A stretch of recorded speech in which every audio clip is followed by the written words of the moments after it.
People who are not your children, you are under no obligation to help people. You're not responsible for another adult's happiness, well-being, or welfare. You're not responsible for that, nor should you make yourself responsible for another person. Take that pressure off you.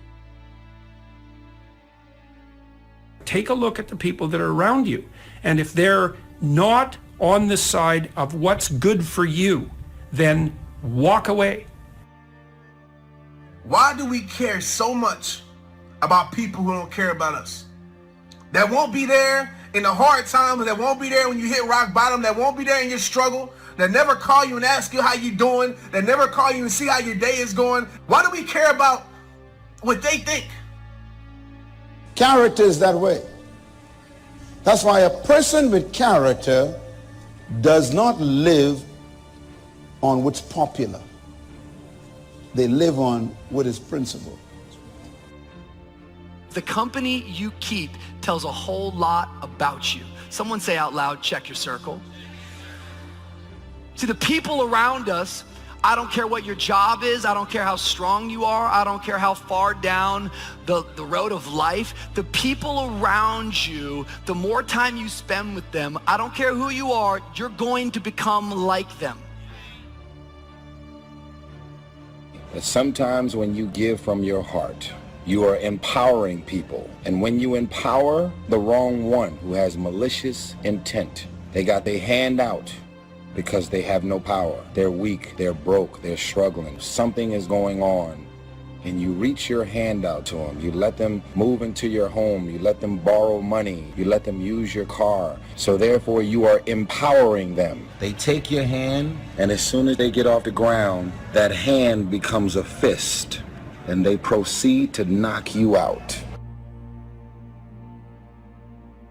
If you've got somebody that's dragging, that's going down in a downward spiral, and you decide that you're just going to pour everything into them, well, then you're going to go down that downward spiral as well. And now you're not going to be able to help them. Oftentimes when you think you're helping someone, you're really just enabling them. You got to detach. You got to make sure you're not becoming emotional. You got to make sure that you're seeing the person and the situation for what it really is. Not what you want it to be, but what it really is, who they really are, what they are really doing. Experience is your highest truth, and I don't want you to ignore the truth. I don't want you to disown the experience. There was an open hand from your heart to help somebody get on their feet. And once you took their hand, they took that same hand that you helped them get up with, turned it into a fist, and tried to figure out a way to knock you out.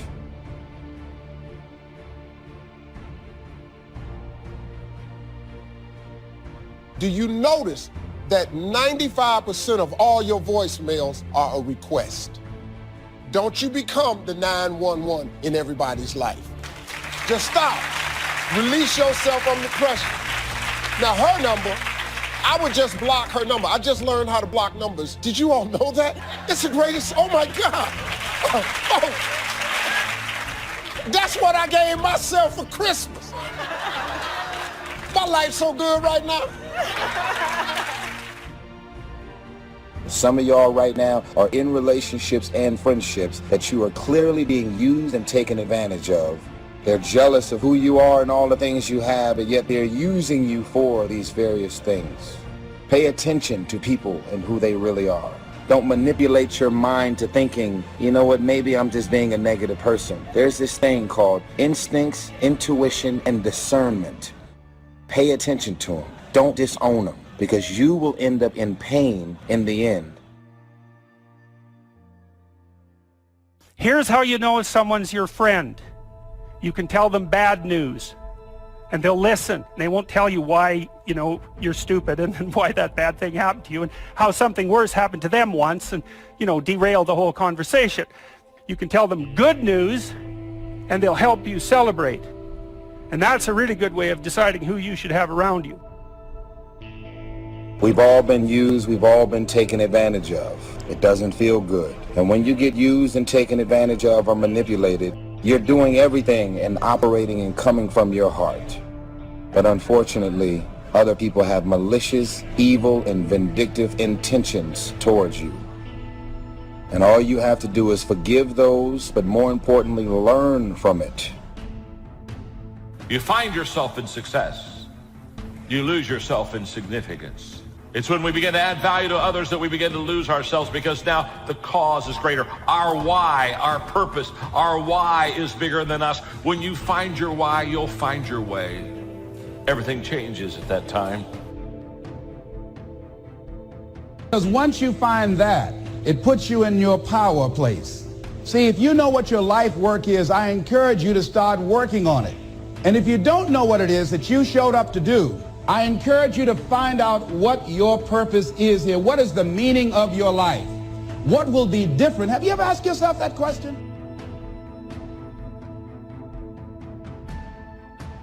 One of the great distractions of chasing our dreams is this thing that goes off in our head as we're negotiating the price we're paying. Should I keep paying it? Is it getting too high? Is it too much? And you'll have people in your ear, it's too big a sacrifice. You're going through too much. And you begin to negotiate it in your mind. It distracts all your focus. You can't be executing and negotiating simultaneously. You have to have 7 straight days of being absolutely positive. Not one negative thought, not one negative expression that you hold on to. And you know what? After you go about 4, 5, 6 days in a row doing really well, something major negative is going to happen. How's that for some positive programming? But what it is a test to see how committed you really are. If you're in your head negotiating and negotiating and negotiating, you can't execute. So negotiate it now. Negotiate it with me now. What are you willing to pay? For me, when I'm after something big, as long as it's legal, ethical, and moral, I'll sacrifice everything else. But I will not sacrifice anything legal, anything unethical, or anything immoral. A person without character will say one thing, do another, and promise something else. So you never know who you're talking to when you're talking to them. No character.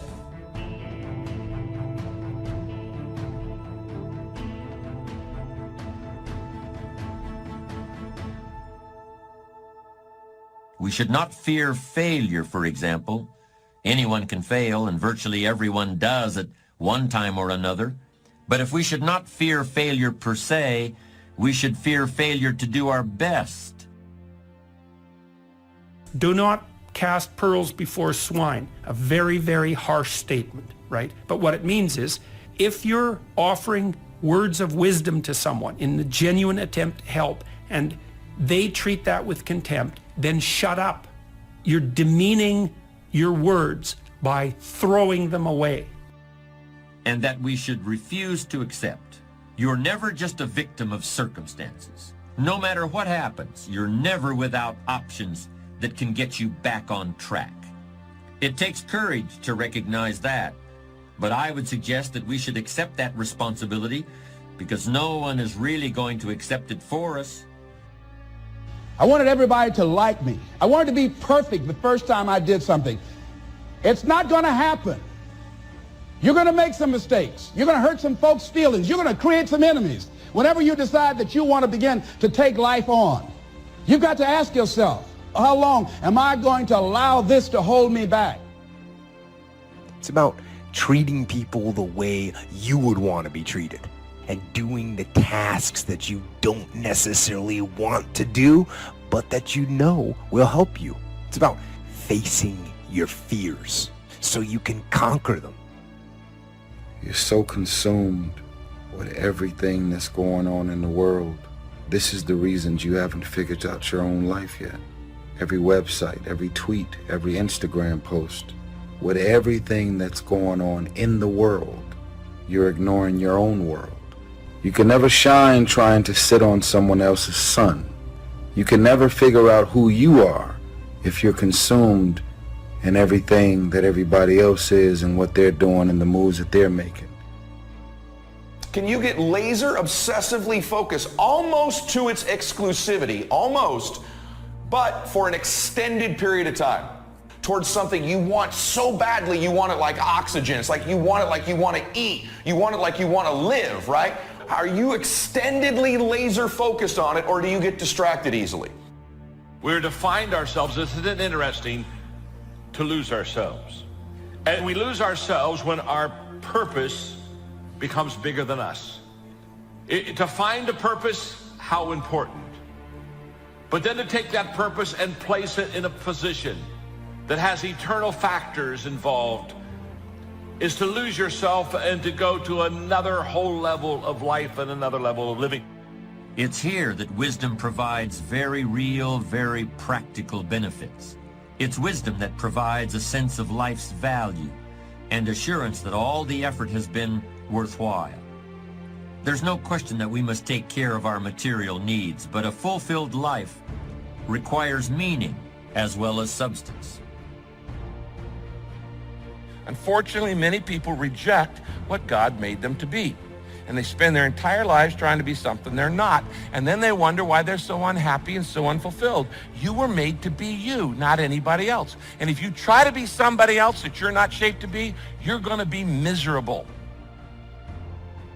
People don't do what they know in life, but what they do is they operate within the context of the vision they have of themselves. How to begin to get a larger vision of yourself and how to begin to make this your decade. Because in order to do that, it's going to be very challenging. It's going to require that you begin to see yourself worthy of the requirements in terms of effort, in terms of commitment, in terms of action, or whatever it is that you need to do in order to take your life where you want to take it. Of course, the reality isn't quite that simple. But it's not as simple either as thinking that just because you're older, things are now going in the opposite direction. And that while you used to want to do everything, you should now want to do nothing. No, reality is by no means that simple either. Because you've been through some stuff, and you can help them, give them advice, give them insight over things that they may be struggling with. This is what the Love Circle is. We spread love. When people write comments and tell their stories, respond to 10 people without you knowing you have signed up to be a part of the Love Circle. I love you. Tag whoever needs to see this video and make sure you share it. Credit goes to our awesome patrons who make videos like this one possible. Consider joining them to support our work. You can also support us by subscribing to our channel and clicking the bell button to get notified when our new videos are released. And as always, thank you for watching.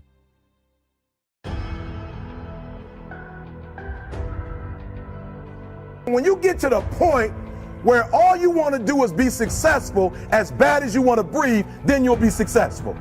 And I'm here to tell you, number one, that most of you say you want to be successful, but you don't want it bad. You just kind of want it. You don't want it badder than you want to party. You don't want it as much as you want to be cool. Most of you don't want success as much as you want to sleep. Some of you love sleep more than you love success. And I'm here to tell you today, if you're going to be successful, you've got to be willing to give up sleep. Sometimes we have to ask ourselves, what's using my life? Heard a guy give a lecture one time that says, we are today what we were when. And he was talking about the fact that we, to a great extent, behave, think, react because of some previous experience that we've had. One of the things that we know about life is that it is always changing. Sometimes you're up, sometimes you're down. And I said it the other day, and you have to realize, you have to know, you have to accept that all your excuses are lies. They are lies, all of them. Think about the things that you tell yourself, the lies you use to rationalize taking the easy road. Taking the easy road and leaving discipline behind. Think about them. You don't have time. Here's the big challenge of life. You can have more than you've got because you can become more than you are. That's the challenge. And of course, the other side of the coin reads, unless you change how you are, you'll always have what you got. I have found in my experience that income does not far exceed personal development. Now, sometimes income takes a lucky jump. But sure enough, unless you grow out where it is, it'll usually come back where you are. Life has strange ways. Put yourself together. And then maybe if you put yourself together, you know how to do that. You know what's wrong with you, if you'll admit it. You know there's a few things you could like polish up a little bit, that you might even be able to manage in your insufficient present condition. And so you might shine yourself up a little bit, and then your eyes will be a little more open, then you can shine yourself up a little bit more, and then maybe you could bring your family together instead of having them be the hateful, spiteful, neurotic, infighting batch that you're like doomed to spend Christmas with. See, sometimes we can't say, I can do that. But what we can say, that it's possible that I can have my dream as we run toward it, as we work on it day in and day out. No one, ladies and gentlemen, could have convinced me when I started out just over 6 years ago working on my dream, and I want you to think about whatever your dream is, because I was willing to take a chance, and most people won't do that. Most of the people that you talk to try and bring them into the business, these are not risk takers. Most people have done all that they're ever going to do. They raise a family, they earn a living, and then they die. But people who are running toward their dreams, life has a special kind of meaning. And here's what I will share with you, that in the process of working on your dreams, you are going to incur a lot of disappointment, a lot of failure, a lot of pain, a lot of setbacks, a lot of defeats. But in the process of doing that, you will discover some things about yourself that you don't know right now. What you will realize is that you have greatness within you. What you'll realize is that you're more powerful than you can ever begin to imagine. What you will realize is that you're greater than your circumstances, that you don't have to go through life being a victim. If you really want to be successful, some days you're going to have to stay up 3 days in a row. Because if you go to sleep, you might miss the opportunity to be successful. That's how bad you got to want it. You got to go days without, listen to me, you got to want to be successful so bad that you forget to eat. Beyonce said once she was on the set doing her thing, 3 days had gone by, she forgot she didn't eat because she was engaged. I never forget when 50 Cent was doing his movie, I did a little research on 50, and 50 said that when he wasn't doing the movie, he was doing the soundtrack. And they said, when do you sleep, 50? Sleep. He said, sleep. Sleep is for those people who are broke. I don't sleep. He said, I got an opportunity to make a dream become a reality. Football players, how many football players? Got anybody like football in here? Raise your hand. Anybody like football? Emmitt Smith. I used to be a Cowboy fan before they did my boy Tom Landry wrong. I used to be a Cowboy fan. And watch this, there was a commercial. Emmitt Smith had won his first Super Bowl, and he had this commercial when he was lifting weights.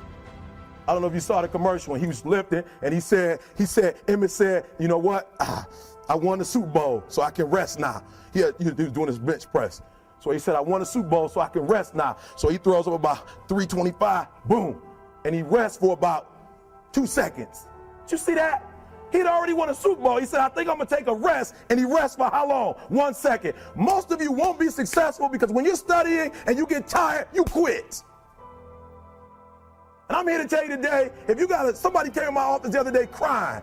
I said, look, don't cry to give up. Cry to keep going. Don't cry to quit. You already in pain. You already hurt. Get a reward from it. Don't go to sleep until you succeed. Other than death, all failure is psychological. Other than death, all failure is psychological. Think about that. Just think about that. This failure, this upset, this catastrophe. If you aren't dead, then it's just psychological. It's in your head.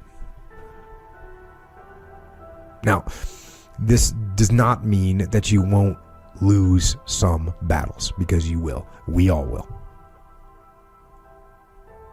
But it does mean that as long as you don't surrender, as long as you don't give up, as long as you don't quit, then you haven't failed. just means you've made a temporary tactical retreat. It means you've made a brief withdrawal so that you can regroup and reattack. So, as far as I'm concerned, if you get beat, unless you're dead, you are not defeated. And you have not failed. What you've done is you've learned. You've gained experience. And you're still alive. And you have memories to make. So get up and go get after it. How do you overcome the suffering of life? Is be a better person. That's how you do it. Well, that's hard. It takes responsibility. And I think, you know, if you said to someone, you want to have a meaningful life? Everything you do matters. That's the definition of a meaningful life. But everything you do matters. So you're going to have to carry that with you. Or do you want to just forget about the whole meaning thing, and then you don't have any responsibility, because who the hell cares, and you can wander through life doing whatever you want, gratifying impulsive desires for how useful that's going to be, and you're stuck in meaninglessness, but you don't have any responsibility. Which one do you want? Well, ask yourself, which one are you pursuing? And you'll find very rapidly that it isn't the majority of your soul that's pursuing the whole meaning thing, because, well, look what you have to do that. You have to take on the fact that life is suffering. You have to put yourself together in the face of that. Well, that's hard. Christ, it's amazing people can even do it. I'm stunned every day when I go outside, and it isn't a riot with everything burning.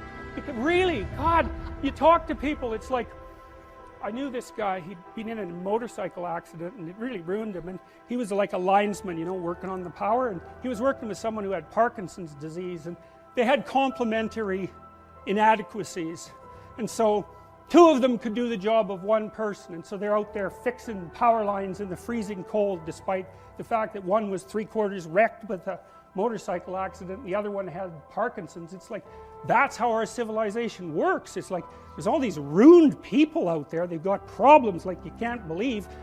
Off they go to work and do things they don't even like, and look, the lights are on. My God, it's unbelievable. It's a miracle. It's a miracle. And we're so ungrateful. College students, the postmodern types, they're so ungrateful. You know, they don't know that they're surrounded by just a bloody miracle. It's a miracle that all this stuff works. That all you crazy chimpanzees that don't know each other can sit in the same room for 2 hours sweltering away without tearing each other apart, because that's what chimps do. Success is something you attract, not something you pursue.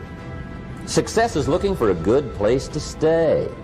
So instead of going after it, you work on yourself. Personal development. See, the major question to ask on the job is not what are you getting. The major question to ask on the job is, what are you becoming? See, the big question is not what am I getting paid here. The big question is, what am I becoming here? Because true happiness is not contained in what you get. Happiness is contained in what you become. So that's our major subject for tonight, personal development. Of all the assignments Mr. Shoaff gave me at age 25, this was probably the most difficult. In fact, I'm still working on this one. I think it's an unending challenge to see what you can become. The next subject is called Basic Laws. And it's good to study the basics. And I call these basics primarily because they come from the Bible. Now, I'm not a theologian or a minister, and that'll be apparent. But Mr. Shoaff taught me that the Bible was a good textbook for ideas and stories and success equations, how to live the better life. I found out that was true. He also taught me that the Bible is as practical as it is spiritual, and I found out that's true.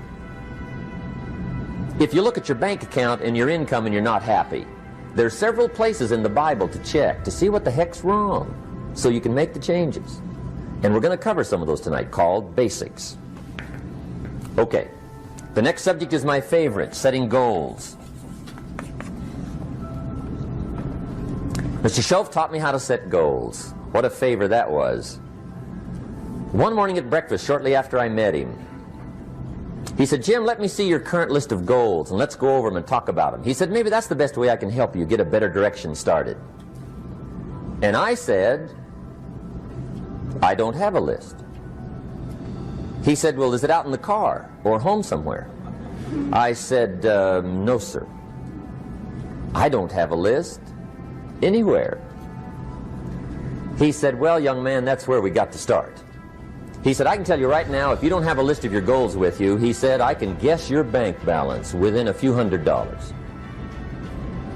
Which he did. And that got my attention. I said, you mean my bank balance would change if I had a list of goals? He said, drastically. That day, I became a willing student how to set goals.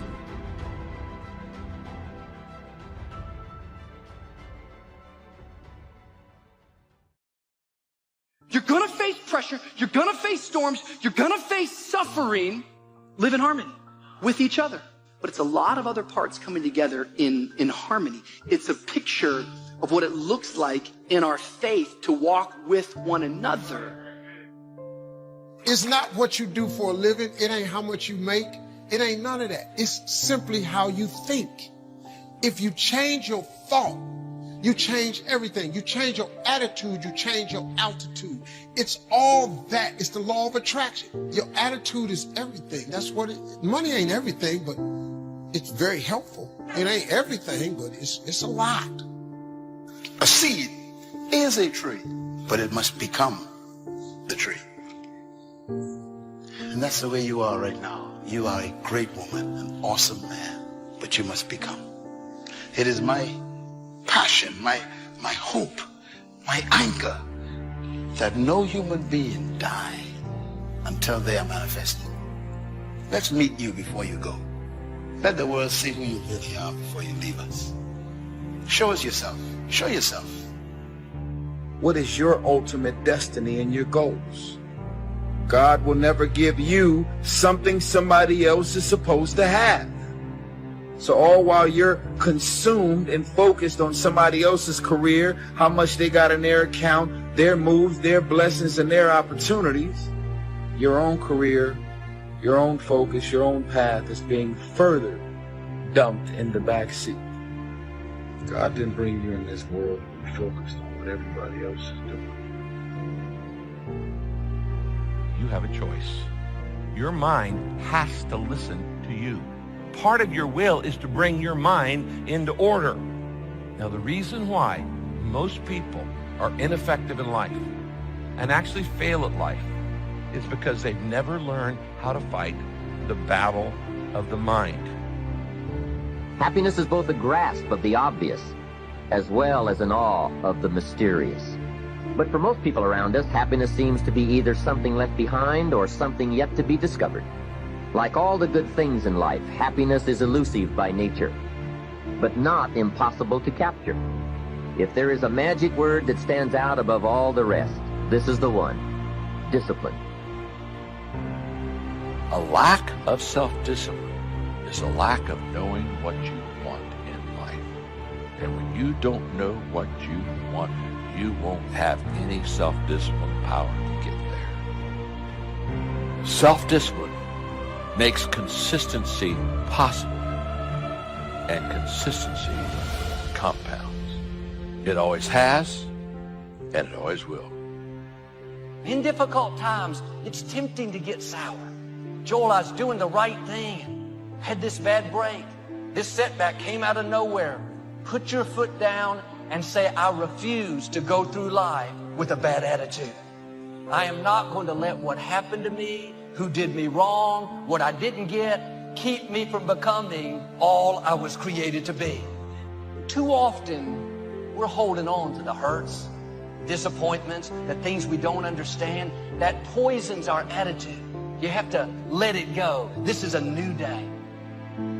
There are a lot of people that don't understand the power of laughter and the power of being joyful and deliberately feeling good. Does it mean that I don't have any challenges? Yes, I do. Stuff's happened to people that I care about. We're so tempted to run somebody else's race. We're so tempted to do it like somebody else did it, but you don't get grace for somebody else's call. The older I get, the more and more I am convinced that people are borderline obsessed with what's next. And don't get me wrong, I think it's important that you have a vision for your life, and I think it's important that you have an idea of where you're headed, but if you're not careful, you'll get so obsessed with what's next that you'll miss out on what is right now. It doesn't take a lot of us to realize, like, if you're graduating from high school right now, everyone's going, where are you going to college? If you're in college, everyone's like, where are you going to work? I'm like, when are you going to shut up? Have you ever noticed how the way we explain something after the event has transpired is often much different than how we experienced it? We say after we've experienced something that, well, it all turned out for the good, but you weren't so sure about that during the divorce. But now after the divorce, you can say, okay, well, I didn't want the divorce, and I'm not saying the divorce was God's will, but I can see how God's even using that now in my life. But when you're going through it, it feels like death, and you can't even see any life after this. We have to take control of our thoughts. We have to scratch the negative ones when they come in and replace them with great ones. Now, I don't believe self-talk works all the time, but I believe saying, I am strong, I am good, I intend, I'm a good man, my intentions are pure, I make a difference in the world, I'm kind, I'm gentle, I'm generous. Beginning to repeat these thoughts to myself, and these words do generate self-confidence. I keep the promises I make to myself. I'm a man of my word. Many of us choose an active living death. Many of us are walking dead, that we're not doing what we want to do. Many of us stay in relationships where we're dying together rather than growing and expanding and living together. We're miserable, but because we don't have the courage to see ourselves beyond that relationship that has turned toxic, we go through life living dead people. I know it's easy to get glued to the internet, glued to social media, get glued to the TV, but if you fill your mind with constant images of negative news, and they're just saying the same thing over and over, it's going to deplete your reserves, it's going to raise your stress level. When you decide, I have had enough, a leader is about to be born. Toleration is the graveyard of leaders. And that's why we lack leadership in the 21st century. Everybody wants to be liked. Nobody wants to rock the boat. And that's why we're not leaders, because we want everyone to agree with us. Before you're going to have peace, you're going to have to make some decisions about some things. And the first decision you have to make is, I am unwilling to live without peace. I will not live without peace. You see, I spent way too much of my life in turmoil. And maybe 15 years ago, I made a decision that I was going to have peace and I was going to have joy and I was going to have righteousness. That I was not going to spend the rest of my life feeling guilty every time I made some little minor mistake. I want you to honor both yourself and I want you to honor her, and I want you to just keep going. If what you actually need is to pause and to just take a break from school for a little bit so you can take care of yourself, that's very different than quitting. That's giving yourself what you need, while being responsible for this dream that you better not give up on. Begin to talk to yourself and think these thoughts. When you combine your brain and your body, you scratch the self-doubt. You lose those 4 stupid beliefs. I am my accomplishments. I am my possessions. I am what other people say I am. Or I am what I look like. These are completely flawed beliefs. We scratch those. We scratch them. We understand the process of stacking self-confidence in our life. We know we are the content of our character. It's not that easy as dropping out of law school. You've always wanted this. You've always worked for this. You've dreamt about this forever. And it's not going to leave you. That's why we say your dreams are kind of in the back of your mind. So you don't have a choice about this. So you got to take care of the fact that you're grieving, and that's like riding waves of emotion. I'm more creative today than I would have been if I'd have had those files. I test more than I would have been, because what? That was a crutch to me. I was holding on to what I knew instead of letting go so I could grab hold of what I could become. So that's a huge word right now. Just be testing. It's going to make you the person you need to be during this time. You know, testing says that there's a better way, and failing says, I haven't found that way. Failing tells you that, I haven't found that way, but it also tells you getting closer to find that way. That storm that you're in, it seems like that storm is enveloping the whole world. Hard to see out of that storm. It's hard to see past it. It seems like the storm is everything. You can get out of the storm, and you will get out of the storm. But right now, you're being tried. You're being forged. You're being tested by fire and by pain. Don't fail the test. Now listen to me. I don't care if you're sick. I don't care what you're going through. If you're not dead, he ain't through with you yet. As long as you waking up, you still in the game. You can still make it happen. As long as that breath in your nostrils move, you still in the game. You still can win. Now get your butt up. You need to change your mind because some of you are thinking about giving up because you're in a season of failure. But just because you failed doesn't mean that God doesn't have a bright future in store for you. It is always too soon to quit. This is not the time to throw in the towel. This is not the time to give up. It's the time to trust God more, to dig in deeper. The joy is not in the success. The joy is in trying. The joy is in the process. That I'm going to keep working. I'm going to keep going at it. See, failure is forming my future. Failure is just another peg in the ladder for me to go higher. I don't want to just know how to make it work. I want to know why it doesn't work. And the only way I can find that out is I got to fall on my face. But guess what? The righteous man falls 7 times, but he gets back up. And if God be for us, who can be against us? There's nothing in this world that can defeat us if God is for us. It is impossible to have victory and think bondage. It's impossible to be happy and think sadness and depression. And if you're not careful, you will allow situations in this life to cloud your perspective. And you will allow moments in this life to take away the hopes and the dreams of tomorrow. Failure, it's not final, it's formative. It's part of the journey. How are you going to learn if you don't ever fail? Failure is fuel for your future. Failure is a part of your story. The only time you fail is the last time you try. You need to get the right perspective on it, because this failure, it will not end in death, but this failure is a part of you being formed. I'm telling you, it's possible to be weak. It's possible to feel overwhelmed, outnumbered, out-resourced. It's possible to feel discouraged. It's possible to be going through something that you've never gone through. And if you were to be honest, would say, I am weak this day, yet I'm still anointed. I want to encourage somebody out there who's thinking about quitting and giving up. Somebody who has been praying for years for things to turn around. You're thinking about quitting. You're thinking about giving up. You are caving in. This is for you. When I'm discouraged, I need somebody to come alongside me to encourage me that weeping may endure for a night, but joy comes in the morning. That kind of talk wakes up my faith. It stirs my faith to know that no matter how dark my situation, God can work it out. Don't give up. Don't give up. Stay in it. Stay focused. The biggest single obstacle standing in your way to success is not lack of education. It's not lack of background. It's not lack of money.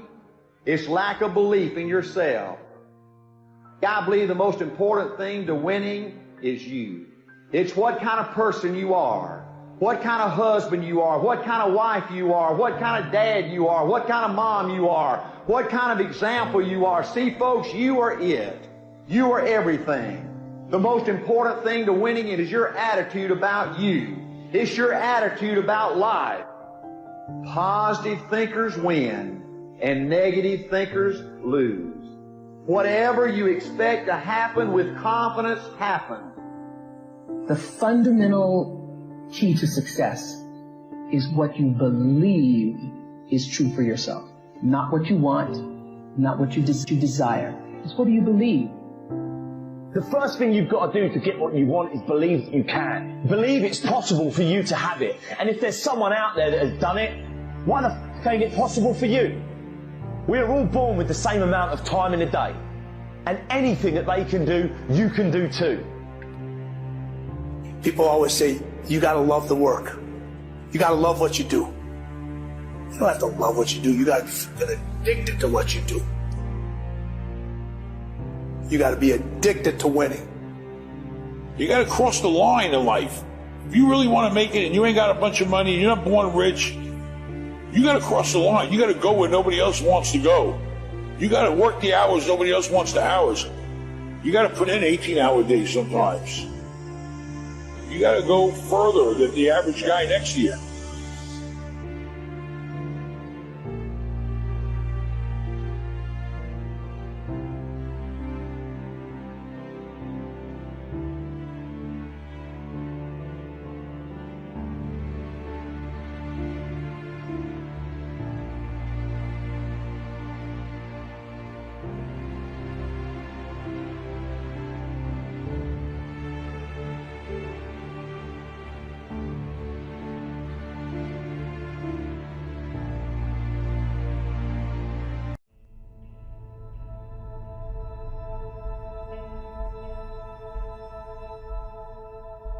The key to being really successful long term is to continually put yourself in a place of being uncomfortable, which means putting your back against the wall and having to fight your way out of whatever it is that you put yourself in. And so my invitation for you is that you raise your game to a place called world class. That storm that you're in, it seems like that storm is enveloping the whole world. Hard to see out of that storm. It's hard to see past it. It seems like the storm is everything. You can get out of the storm, and you will get out of the storm. But right now, you're being tried. Don't fail the test.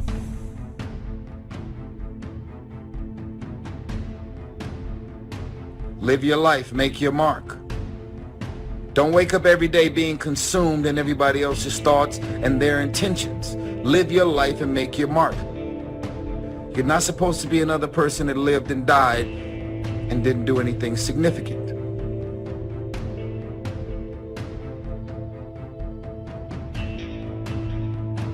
Now, as you leave the herd and the cult of mediocrity and rise to being a game changer, it's a very disruptive act. And you actually threaten the masses of people around you. And that's why every visionary was first ridiculed before they were revered. And if you're not careful, you will allow situations in this life to cloud your perspective. And you will allow moments in this life to take away the hopes and the dreams of tomorrow. Failure, it's not final, it's formative. It's part of the journey. Failure is fuel for your future. Failure is a part of your story. The only time you fail is the last time you try. You need to get the right perspective on it, because this failure, it will not end in death, but this failure is a part of you being formed. How is it that many times we block ourselves and we use these words almost like we're in a trance, like we're sleepwalking through life, that we find ways to cancel out our dreams? And I think that but is a dream killer. That a lot of things that we want to do, a lot of places we would like to go, a lot of things we would like to experience, and we just stop at but.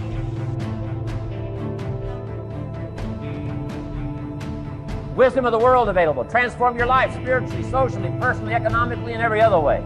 Teach you how to be rich, powerful, and sophisticated, and healthy, influential. How many people have a library card? Answer, 3%. 97% couldn't be bothered. Guy specializes in happy hour, but he doesn't have a card. And now readily and quickly blames the government and blames his company and blames policy and blames the pay scale. When if he only knew, if he joined the 3%, here's my advice to you today. Walk away from the 97%. Don't talk like they talk. Don't act like they act. Don't go where they go. Don't specialize in what they specialize in. Throw away the blame lists they cling to. Start you a new life. You say, well, is it as simple as getting a library card and join the 3%? And the answer is, of course. Of course. That's how easy this stuff is. This is so easy. It's so simple. It's not complex. You don't need a 2,000-year-old guru. You don't need multi-track affirmations. I'm telling you, don't. Affirmation without discipline is the beginning of delusion. Key. Don't let somebody sweep you into some contrary way to nature itself says, unless you labor. The miracle of the seed and the soil and the seasons and God and all the other stuff that's available, sunshine and rain, that's not available to you by affirmation. It is only available to you by labor. So labor well. Okay. Learn well. Discipline yourself well. And you can have all the treasures you want. This stuff's easy and simple. It's not ocean waves and seagulls. You don't have to move to Sedona where all the force fields come together in Arizona.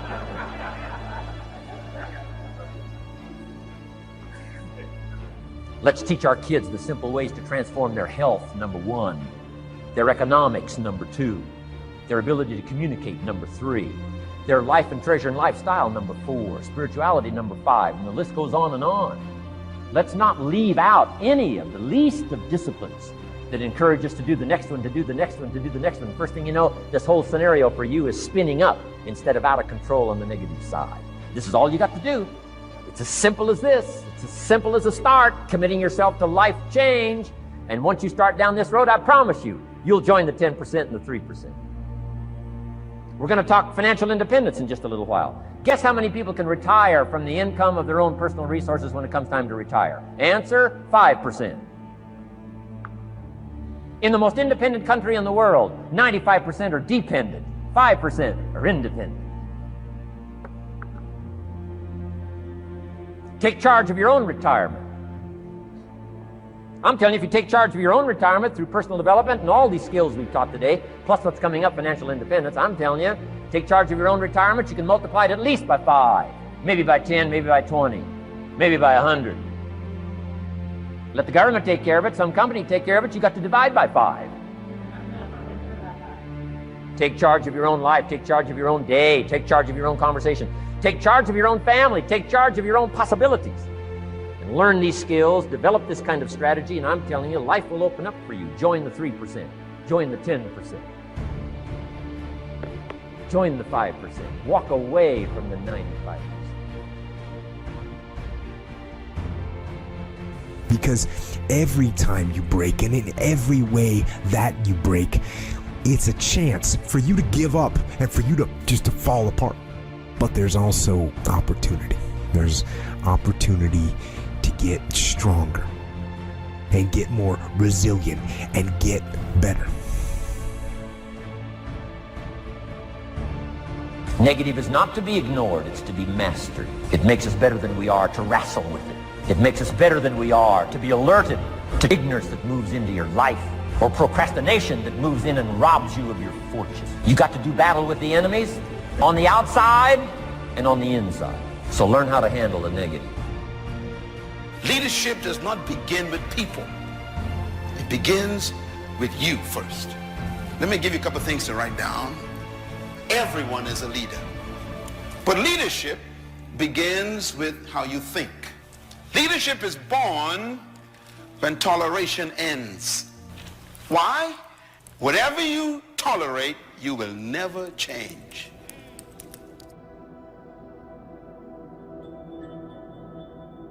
I'm telling you, don't talk like they talk. Lend a helping hand, but don't fall into their poor philosophical scenario. Don't blame what they blame. Don't use the excuses they use. It's called the language of the poor. Switch gears, switch language, switch ideas, switch strategy. Start with the simplest of disciplines. And don't bemean any of these disciplines. The smallest of disciplines starts the process of life change. And if you'll invest in this thing called discipline, you can have whatever you wish. It's called the beginning of miracle.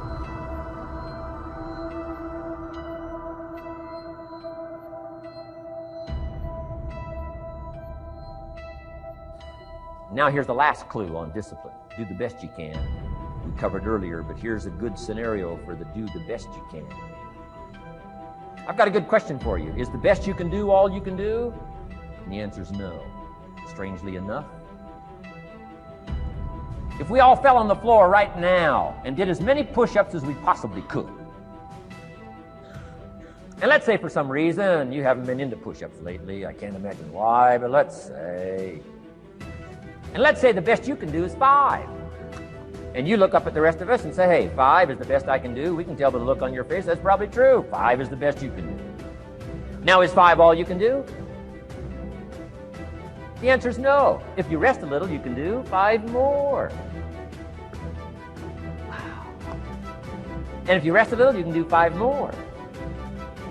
And if you rest a little, you can do 15 more. How did we get from 5 to 15? It's a miracle.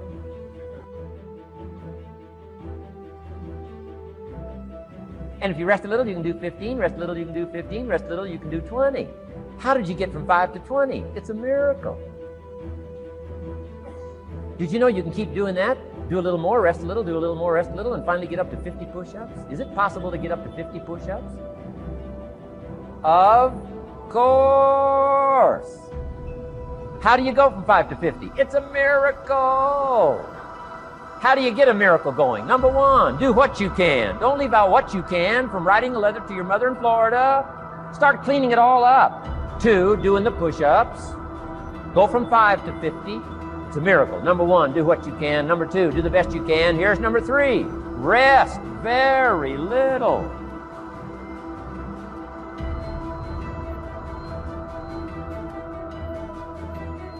Don't rest too long.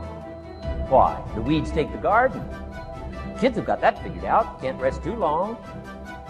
Here's the clue. Make rest a necessity, not an objective.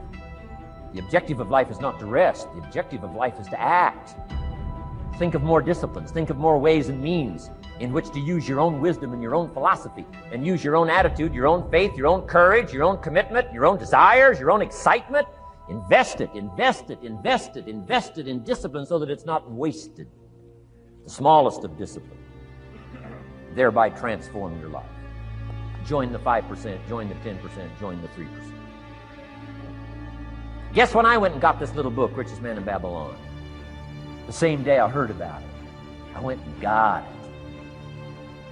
Somebody says, well, Mr. Rohn, does that make you different than most other people? And the answer is yes. Somebody says, well, why is that? We don't know. We don't know. What do you know? You don't know. I don't know. None of us knows. Some do and some don't. The numbers don't change. Only the faces change. From those who get in on a seminar like this, listen to a dynamic sermon, read a book, listen to some cassettes, take seriously the next conversation of a friend who wants to level with you, and do something about it. And you can walk away from the 97% and not live there anymore. Because if you don't, the next 6 years of your life will be like the last 6. Mr. Shove said to me, Mr. Rohn, 6 years now you've been working. I'm telling you, the next 6 years of your life is going to be like the last 6, unless you take advantage and start making these personal changes. I made the changes, totally revolutionized my life. So take a look at the next 5 years of your life. It's going to be like the last 5, unless you change. And if you will change, everything will change.